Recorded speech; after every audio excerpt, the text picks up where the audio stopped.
J'invite à présent son Excellence. I now invite His Excellency Mr. Antonio Guterres, Secretary General of the United Nations, to make a statement. Excellencies, ladies and gentlemen, I thank the government of France and the Kingdom of Saudi Arabia for organizing this international conference on the implementation of the two-state solution. We are here today with our eyes wide open, fully aware of the challenges before us. We know that the Israeli-Palestinian conflict has endured for generations, defying hopes, defying diplomacy, defying countless resolutions, and defying international law. We know that the conflict continues to take lives, destroy futures, and destabilize the region and our world. But we also know its persistence is not inevitable. It can be resolved. That demands political will and courageous leadership, and it demands truth. The truth is we are at a breaking point. The two-state solution is farther than ever before. Excellencies, nothing can justify the horrific 7 October terror attacks by Hamas and the taking of hostages, both of which I have repeatedly condemned. And nothing can justify the obliteration of Gaza that has unfolded before the eyes of the world. The starvation of the population, the killing of tens of thousands of civilians, the further fragmentation of the occupied Palestinian territory, the relentless expansion of settlements, the surge in settler violence against Palestinians, the demolition of homes and forced displacement of populations, the changes to demographics on the ground, and the absence of any credible political solution. And the support, as expressed in a Knesset declaration voted last week, for annexing the occupied West Bank. Let's be clear. The creeping annexation of the occupied West Bank is illegal. It must stop. The wholesale destruction of Gaza is intolerable.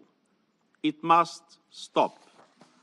Unilateral actions that would forever undermine the two-state solution are unacceptable. They must stop. Excellencies, these are not isolated events. They are part of a systemic reality that is dismantling the building blocks of peace in the Middle East. And yet, precisely because of the grim realities, we must do even more to realize the two-state solution. Today's conference is a rare and indispensable opportunity. We must ensure that it does not become another exercise in well-meaning rhetoric. It can and must serve as a decisive turning point, one that catalyzes irreversible progress towards ending the occupation and realizing our shared aspiration for a viable two-state solution. The two-state solution remains the only framework rooted in international law, endorsed by the Assembly and supported by the international community. Specifically, Israel and Palestine, living side by side in peace and security, within secure and recognized borders on the basis of the pre-1967 lines, with Jerusalem as the capital of both states, in line with international law, UN resolutions, and other relevant agreements.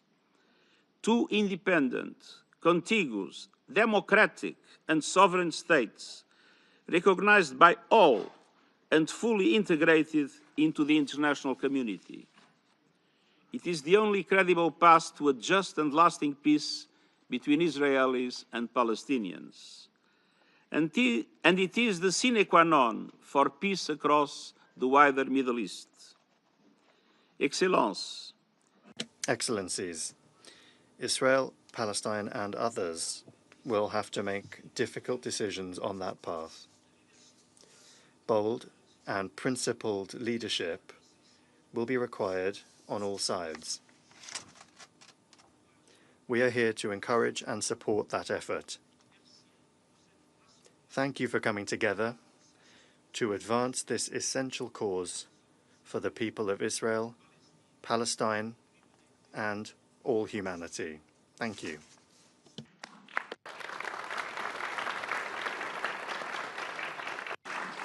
Je remercie le secrétaire. I thank the Secretary General for his statement. I now invite His Excellency Mr. Mohammed Mustafa, Prime Minister of the State of Palestine, to deliver a statement.